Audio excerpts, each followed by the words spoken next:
नमस्कार, एवन उत्तराखंड में आपका स्वागत है। मैं हूं सौरभ शर्मा। आइए नजर डालते हैं इस वक्त की सुर्खियों पर।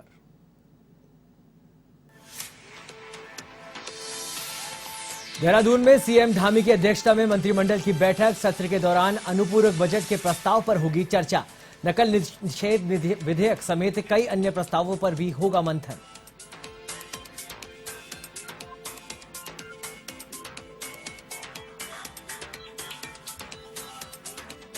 विधानसभा अध्यक्ष ऋतु खंडूड़ी भूषण का कोटद्वार दौरा। सामूहिक विवाह समारोह में की शिरकत। 4 जोड़ों को दिया आशीर्वाद,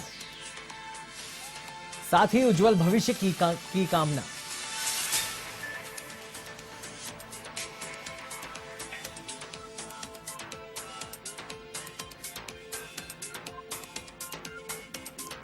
उत्तराखंड बीजेपी ने सदस्यता अभियान को किया तेज। 3 सदस्यीय समिति का किया गठन। 30 सितंबर को 10 दिसंबर तक चलेगी गठन प्रक्रिया।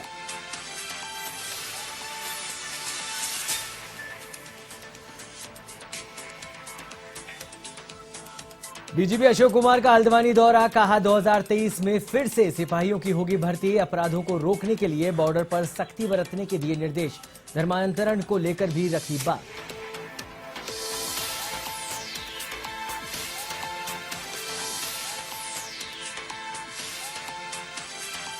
देहरादून में कांग्रेस का सचिवालय कूच। पूर्व नेता प्रतिपक्ष प्रीतम सिंह समेत कई कांग्रेसी नेता हुए शामिल। भर्ती घोटाला, अंकिता भंडारी हत्याकांड सहित अन्य मुद्दों को लेकर की नारेबाजी।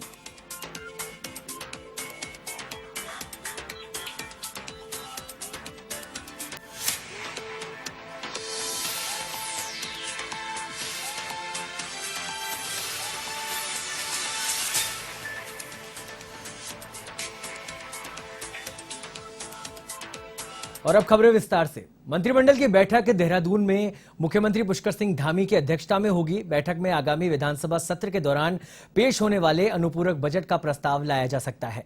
इसके अलावा सरकारी सेवाओं से में नकल निषेध विधेयक समेत कई अन्य प्रस्तावों पर चर्चा हो सकती है।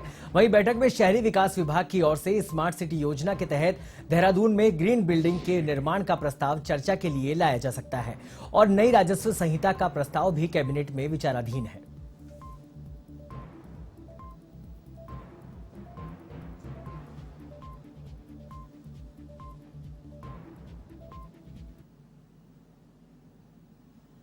उत्तराखंड में कोटद्वार में भारत विकास परिषद की ओर से सामूहिक विवाह समारोह आयोजित हुआ। इस कार्यक्रम में 4 जोड़े परिणय सूत्र में बंधे। वहीं सामूहिक विवाह समारोह में विधानसभा अध्यक्ष ऋतु खंडूड़ी भूषण ने नवविवाहित जोड़ों को आशीर्वाद देकर उनके उज्जवल भविष्य की कामना की। भारत विकास परिषद में गाड़ी घाट के वेडिंग पॉइंट में यह समारोह आयोजित किया गया।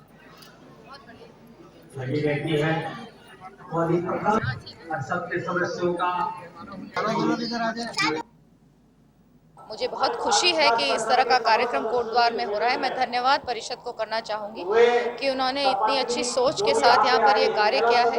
पूरी कोटद्वार की जनता का भी आभार व्यक्त करना चाहूँगी कि वो इस भव्य कार्यक्रम के साथ जुड़े और सभी लोग यहाँ पर आशीर्वाद देने वर-वधू को आए हैं और मैं भी इसीलिए यहाँ पर वर-वधू को आशीर्वाद देने के लिए आई हूँ। बहुत अच्छे सोच और बहुत अच्छी परंपरा एक है और इसको हमें आगे भी करते रहना चाहिए और प्रयास करना चाहिए कि ज़्यादा से ज़्यादा ज़रूरतमंद बेटियों को उन तक हम पहुंच पाएं और जहां उनको हमारी ज़रूरत हो वहां हम उनकी ज़रूरतों को पूरा कर पाएं। उत्तराखंड बीजेपी ने प्रदेश में अपने सदस्यता अभियान को तेज कर दिया है। इसके लिए बीजेपी ने प्रदेश स्तर पर 3 सदस्यीय समिति का गठन किया है। इस समिति में प्रदेश महामंत्री आदित्य कोठारी, खजान दास और दीपक मेहरा को शामिल किया गया है। इसके साथ ही प्रदेश मोर्चा विभागों और प्रकोष्ठों समेत जिले एवं मंडल स्तर की कार्यकारिणी गठन के लिए समय सीमा तय कर दी। वहीं भाजपा प्रदेश अध्यक्ष महेंद्र भट्ट ने कहा कि 30 नवंबर तक प्रदेश स्तर पर सभी मोर्चों की टीम तैयार की जाएगी। इसके अतिरिक्त 5 दिसंबर तक जिला और 15 दिसंबर तक मंडल कार्यकारिणी का गठन किया जाएगा। इसी तरह संगठन के सभी विभागों और प्रकोष्ठों का जिला एवं मंडल स्तर पर 10 दिसंबर तक गठन किया जाना है। तो संगठन विस्तार के लिए मैं अपने राष्ट्रीय नेतृत्व से मिला था और स्वाभाविक रूप से कल हमारा प्रदेश के महामंत्री साथ बैठना और टोली बैठक हमने किया और हमने अपना कार्य स्वरूप को तिथियों में बांध दिया है। कब तक हमारा संगठन मंडल स्तर तक जाएगा तो 30 नवंबर तक हमारे मोर्चा की जो प्रदेश की टीम हमारी गठित हो जाएगी। जिलों की जो टीम हमारी 5 दिसंबर तक हम पूरी तरह गठित कर देंगे। इसके साथ साथ मंडल की टीम 15 दिसंबर तक हमारी मंडल तक का हमारा संगठन खड़ा हो जाएगा। इसी प्रकार हमारे विभाग हैं, प्रदेश में 17 विभाग बनेंगे, जिलों में हमारे 22 विभाग बनेंगे। डीजीपी अशोक कुमार हल्द्वानी दौरे पर रहे, जहां मीडिया से बात करते हुए उन्होंने कहा कि राज्य में क्राइम कंट्रोल करने के लिए उनके संसाधनों को मजबूत करने का प्रयास किया जा रहा है। डीजीपी ने माना कि प्रदेश में पुलिस की भारी कमी है, लिहाजा 2023 में फिर से सिपाहियों की भर्ती की जाएगी, जिससे कि सुरक्षा व्यवस्था और मजबूत हो सके। इसके अलावा अपराधों को रोकने के लिए बॉर्डर में सख्ती बरतने के निर्देश दिए गए हैं। डीजीपी ने कहा कि धर्मांतरण कानून सरकार लेकर आ रही है, इसके लिए इससे पूर्व अब तक धर्मांतरण को लेकर जितने भी मामले पुलिस के संज्ञान में आए हैं उनमें सख्त कार्रवाई की जा रही है। और यूजफुल कॉन्फ्रेंस दूसरा हमें आपसे अभी मैं क्योंकि अभी कॉन्फ्रेंस से आ रहा हूँ। देखिए, धर्मांतरण के मामले में राज्य सरकार का अभी आपने कैबिनेट का निर्णय देखा है, वो इस कानून को बहुत सख्त बनाया जा रहा है। जो ही वो कानून आ जाएगा तो मुझे लगता है उसका बहुत बड़ा इम्पैक्ट आएगा, क्योंकि पहली बार ऐसा होगा कि 10 साल की सजा होगी। इसलिए तभी तो राज्य सरकार द्वारा सख्त बिल लाया जा रहा है, और जब वो कानून आ जाएगा तो उसके अनुसार कार्रवाई होगी। और हमारी जो पुलिस और एलआईयू पहले से भी सजग है, आगे भी सजग रहेगी और कार्रवाई करेगी एक्ट के हिसाब से। पूर्व नेता प्रतिपक्ष प्रीतम सिंह के नेतृत्व में कांग्रेस ने सचिवालय कूच किया, जिसमें कई कांग्रेसी नेता शामिल हुए।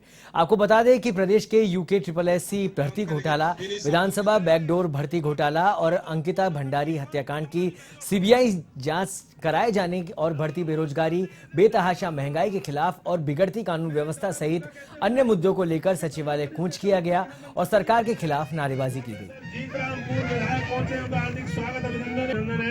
हमारे नेता प्रतिपक्ष श्री यशपाल आर्य जी पहुंचे हैं, उनका हार्दिक स्वागत। नैनीताल हाईकोर्ट को हल्द्वानी शिफ्ट करने को लेकर बीजेपी और कांग्रेस में तलवार खिंच गई है, जहां विपक्ष इस फैसले से नाखुश दिखाई दे रहा है और सरकार पर काशीपुर की जनता को बरगलाने का आरोप लगा रहा है, तो वहीं पक्ष अब हाईकोर्ट हल्द्वानी शिफ्ट करने की वकालत करने लगा है। इस मामले को लेकर कांग्रेस नेता मुक्ता सिंह का कहना है कि कांग्रेस ने हमेशा से जनता के हित के लिए कार्य किया है। कांग्रेस ने जो भी नीतियां निकाली जनता की भलाई के लिए निकाली, लेकिन बीजेपी ने हमेशा से ही जनता के साथ खिलवाड़ किया है। वहीं बीजेपी का कहना है कि पर्यटक सीजन में नैनीताल में दिक्कतें अधिक बढ़ जाती है और कई बार हल्द्वानी से गाड़ियों की एंट्री बंद करवा दी जाती है। ऐसे में नैनीताल से हाईकोर्ट को शिफ्ट करना जरूरी हो गया था।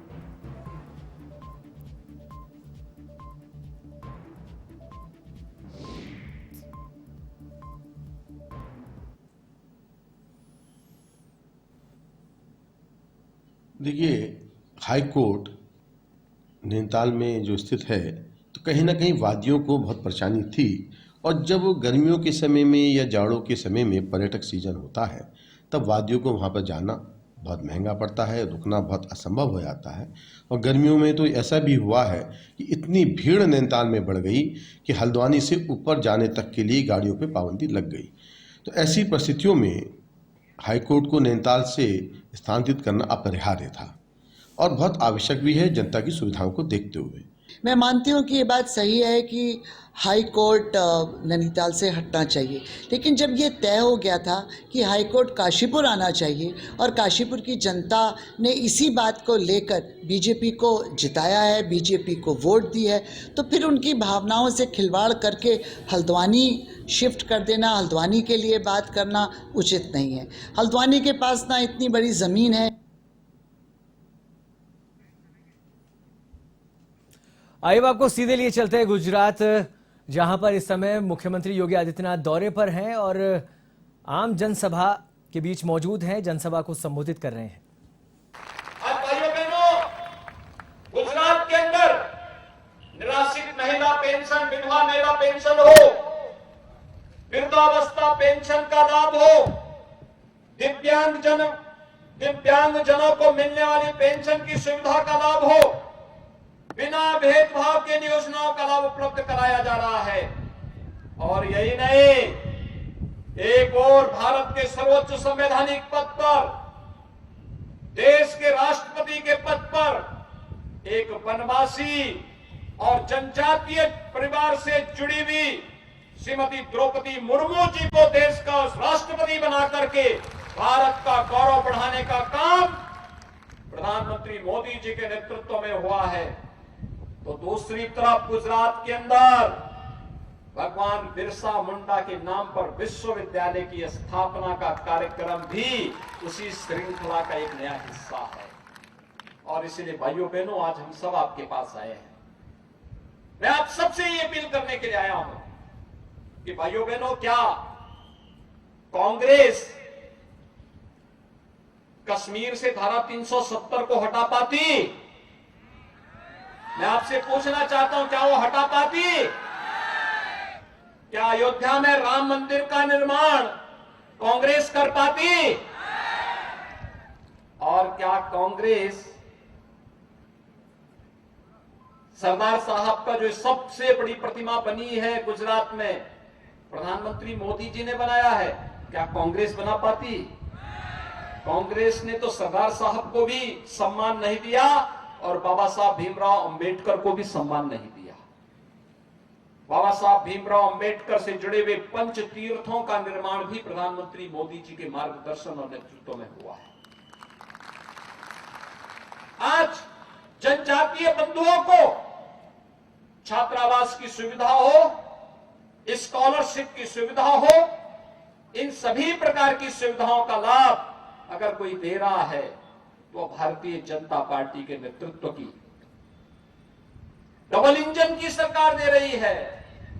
दिल्ली में नरेंद्र भाई मोदी जी के नेतृत्व की भारतीय जनता पार्टी की सरकार है। गुजरात के अंदर श्री भूपेंद्र भाई पटेल के नेतृत्व की सरकार है। डबल इंजन की सरकार जब चलेगी तो बुलेट ट्रेन के रूप में विकास के कार्यों को भी लेकर के आगे बढ़ती है और बुलेट ट्रेन की तर्ज पर ही विकास का कार्य होना चाहिए। ये विकास हम सबके जीवन का आधार बनेगा और इसीलिए आज मैं आपके बीच कहने के लिए आया हूं। भाइयों बहनों, गुजरात में क्या होता था? भारतीय जनता पार्टी की सरकार आने के पहले, नरेंद्र भाई मोदी जी के प्रधानमंत्री बनने के पहले, मुख्यमंत्री बनने के पहले गुजरात में क्या होता था? दंगे होते थे, कर्फ्यू लगता था, गुंडागर्दी चरम पर थी, अराजकता फैलाने का कार्य होता था, लूट खसोट थी। पिछले 20 वर्षों के अंदर गुजरात में कोई कर्फ्यू नहीं, कोई दंगा नहीं। गुजरात विकास के पथ पर आगे बढ़ रहा है, सुरक्षा का एक मॉडल दे रहा है, विकास का एक मॉडल दे रहा है, लोक कल्याण का एक मॉडल दे रहा है, नौजवानों के लिए नौकरी और रोजगार की सुविधा दे रहा है, अन्नदाता किसानों के लिए प्रधानमंत्री किसान सम्मान निधि।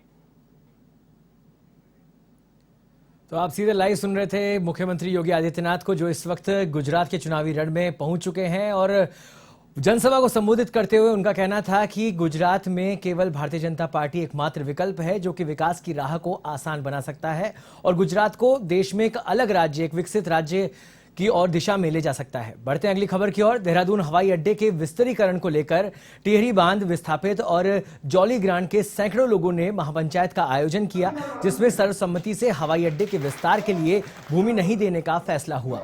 महापंचायत की शुरुआत उन तमाम लोगों को श्रद्धांजलि देकर शुरू हुई जिनके योगदान से इस क्षेत्र में पीने के पानी से लेकर सिंचाई के पानी तक की व्यवस्था हुई। वहीं महापंचायत का आह्वान करने वाले गजेंद्र रावत ने सरकार की मंशा पर सवाल खड़े किए। महापंचायत का संचालन कीर्ति सिंह नेगी ने किया। मैं एक बहुत छोटा सा एग्जाम्पल आपके सामने अधिकारी को उनके कर्मचारियों को सम्मानित किया जिन्होंने यहाँ पर ये जो हवाई अड्डा का विस्तारीकरण है ये बहुत बड़ा धोखा है। सरकार हमारे मौलिक अधिकारों का हनन कर रही है। सरकार का एक तरफा ये निर्णय है और हमारे खेतों को नापा जा रहा है, हमारी जमीन नापी जा रही है, हमारी दुकानें नापी जा रही है। अब आप देखिए कि क्या बार बार विस्थापितों को विस्तारीकरण के जद में आकर उनको बर्बाद करने की साजिश कर रहे हैं। लालगुआ के भाजपा नेता हेमंत नरूला ने अपने कार्यालय पर पत्रकारों से वार्ता की और कांग्रेस की भारत जोड़ो यात्रा पर कटाक्ष किया और कहा कि विपक्ष मुद्दा विहीन हो चुका है और भारत जोड़ो का असली काम तो देश के प्रधानमंत्री नरेंद्र मोदी कर रहे हैं। उनके नेतृत्व में ही पूर्वोत्तर राज्यों का चहुमुखी विकास हो रहा है। उन्होंने कहा कि कांग्रेस भले ही प्रदेश में भारत जोड़ो यात्रा चला रही है, मगर चंद कांग्रेसी मिलकर कुछ नहीं कर पाएंगे।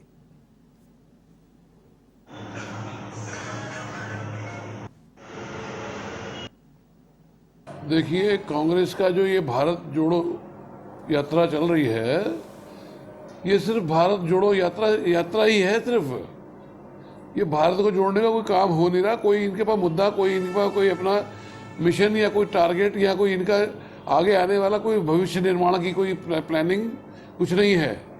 भारत जोड़ने का काम तो हमारे मोदी जी कर रहे हैं। अभी देखिए आप नॉर्थ ईस्ट में कितना डेवलपमेंट हो रहा है।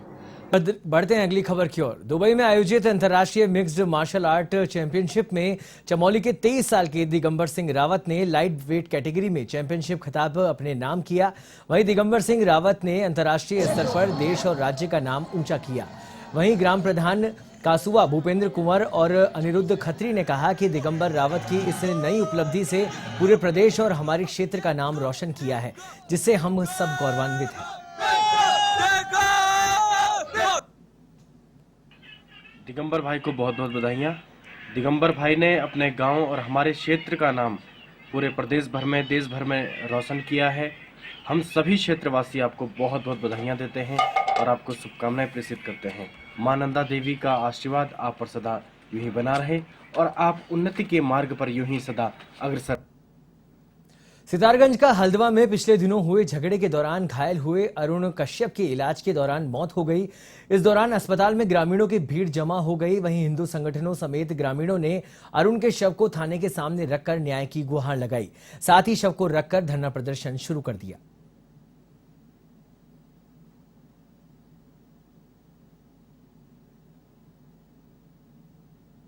अरुण नाम का ये युवक था, उसका यहाँ हत्या कर दी गई और प्रशासन सोया रहा, पुलिस प्रशासन। आज उसको न्याय के चक्कर में हम लोग यहाँ बैठे हैं सब जने, और जब तक न्याय नहीं मिलेगा तब तक हम यहाँ से हटने वाले नहीं हैं। सांप्रदायिक सौहार्द बिगाड़ने का इनका प्रयत्न था। यहाँ की डेमोग्राफी ये चेंज करना चाहते हैं। ये चाहते हैं कि हिंदुओं के दिलों में डर बना करके यहाँ से इनकी जमीनें खाली करवाई जाए। इस साजिश के तहत इन्होंने उस युवक को बड़ी बेरहमी से मारा, उसके भाई को मारा। वो दोनों के दोनों युवक अस्पताल में भर्ती थे। यहाँ की निर्लज्ज पुलिस ने किसी प्रकार का कोई भी समर्थन नहीं किया। जब शिकायत लेकर के हम यहाँ आए तो हमसे गालियों में बात करी है, और अभी तक प्रशासन ये सोया हुआ प्रशासन था जिसने खतीब अहमद नाम के एक राज्य मंत्री के इशारों पर चलते हुए अपनी अकर्मण्यता दिखाई है। एवन उत्तराखंड में फिलहाल इतना ही। देश और दुनिया की तमाम खबरों के लिए आप देखते रहिए एवन टीवी। नमस्कार।